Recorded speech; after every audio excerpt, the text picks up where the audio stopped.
बिस्मिल्लाहिर्रहमानिर्रहीम अस्सलाम वालेकुम वरहमतुल्लाहि वबरकातुहू। उम्मीद करना अल्लाह के फजल करम नाल उस्मान नबी सदके पंजतन दे सदके जिते जिते साडे भैन भरा रह रहे ने खुश ते शाद ते आबाद ने। अल्लाह ताला सब ते अपना करम ते फजल करे। अज असां जेह्ड़ा ना वीडियो जी बनानी है वह बनानी है डर की है ते खौफ की है। लड़ाई किते भी होंदी होए ना बस बंदा सुन ले ना तो बंदा कमना शुरू हो जाता है, परेशान हो जाता है। ठीक है ना। तो अज इंशाअल्लाह साडी जिहड़ी गुफ्तगू है डर की है ते खौफ की है तो उसदी वजह नाल जिहड़े बंदे ने परेशान क्यों हो जाते हैं। लड़ाई किसी की होंदी होए तो बंदा आपे खुद परेशान हो जाता है। क्यों बाबा जी? बिल्कुल अज ये उत्ते तफसीली गुफ्तगू होएगी और अपने व्यूअर्स नूं अज खुल के गल्लां बातां करनियां ने। ठीक है ना। कि बिल्कुल डर की है ते खौफ की है। तमाम वीडियो देखने और सुनने वालों ਨੂੰ दिल ਦੀਆਂ ਗਹਿਰਾਈਆਂ ਤੋਂ ਅਲਹਮਦੁਲਿਲਾ ਦੁਆਵਾਂ भट्ट साहब ਦਾ बहुत ज़्यादा शुक्रगुजार हाँ कि जिन्होंने बहुत अच्छा टॉपिक अज का चूज़ किया। नैट ते ਜਦੋਂ भी कोई बंदा रिसर्च करता डर और खौफ का इलाज बहुत सारिया वीडियो आंदियां लेकिन हर वीडियो के अंदर वखरा वखरा टॉपिक दिता जाता है, कानून फार्माकोपिया के मुताबिक समझाया नहीं जाता। सब तो पहला अल्फाज है डर। डर का तलक दिल के उदरात नाल, दिल की कमज़ोरी, दिल के पट्ठियां का दर्द होना या खचाओ या खास करके दिल की घबराहट, चिड़चिड़ापन, गुस्सा। इंसान 2 फुट तो भी किसी जानवर नूं देखे या कोई 10 फुट तो लड़ाई झगड़ा अगर देखे तो परछो परछी पसीनो पसीनी हो जाता, घबरा जाता है। ये वे डर। हुण जाने लफाज खौफ। खौफ किनू कहा जाता? खौफ का तलक दिमाग नाल है।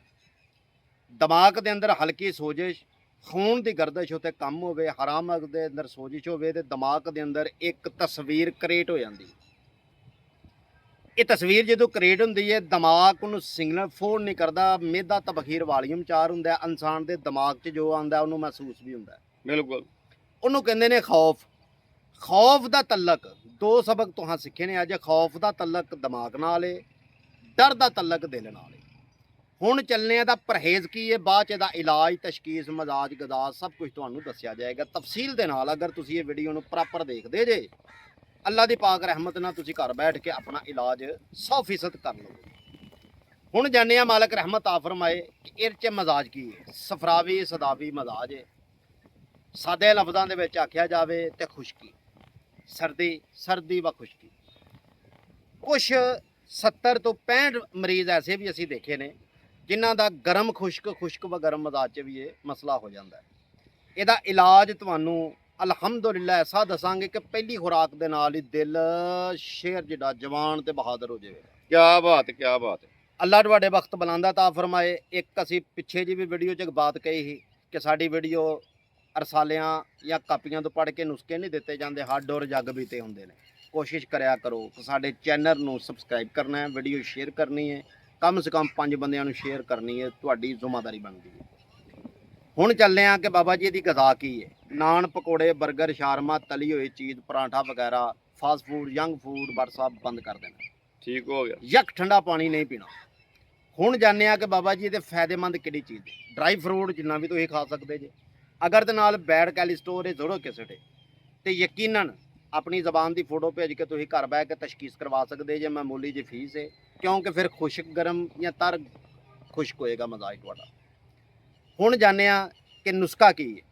नुस्खा दसन तो पहला ये कोशिश करिया जे कि बनाने तो खाने तो पहला 11 बार दरूद इब्राहिमी पढ़ के अलहमदुलिल्लाह तुसां कायम करना है जी। अल्लाह पाक रहमत आ फरमाए। खमीरा आधा किलो, खमीरा गाजबान तुहानूं पंसार तो मिल जाएगा, अच्छी कंपनी का लिया जे।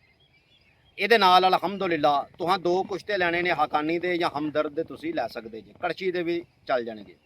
ਉਹ ਕੁਸ਼ਤੇ ਕਿਹੜੇ ਨੇ? ਇੱਕ ਕੁਸ਼ਤਾ ਵੇ ਮਰਜਾਨ, ਦੂਸਰਾ ਕੁਸ਼ਤਾ ਹੈ ਹਕੀਕ। ਇਹਨੂੰ ਸਾਦੇ ਲਫ਼ਜ਼ਾਂ ਦੇ ਵਿੱਚ ਅਗਰ ਕਿਹਾ ਜਾਵੇ ਤੇ ਕੁਝ ਲੋਕ ਮਰਵਾਤੀ ਵੀ ਸਮਝ ਲੈਂਦੇ ਨੇ ਲੇਕਿਨ ਉਹਨਾਂ ਦੀ ਸੋਚ ਗਲਤ ਹੈ। ਇਹਨੂੰ ਹਕੀਕ ਹੀ ਕਿਹਾ ਜਾਂਦਾ ਹੈ। ਇਹਨਾਂ ਦੋਵਾਂ ਨੂੰ ਮਿਕਸ ਕਰਕੇ ਅੱਛੀ ਤਰ੍ਹਾਂ ਇੱਕ ਮਲਮ ਟੈਬ ਮਜੂਨ ਤੁਹਾਡੀ ਬਣ ਜਾਵੇਗੀ। ਇਹ ਖਾਣੀ ਕਿਵੇਂ ਵੇ? 5 ਗ੍ਰਾਮ ਨੀਮ ਗਰਮ ਦੁੱਧ ਨਾਲ ਹੈ। सुबह शाम दोपहर या सुबह शाम या एक टाइम भी जिमें दी तुहाडी कफीयत है। दिल मजबूत हो जाएगा अल्लाह दी पाक रहमत दे नाल। डर खौफ घबराहट दलेर बंदा हो जाएगा, खत्म हो जाएगा डर खौफ।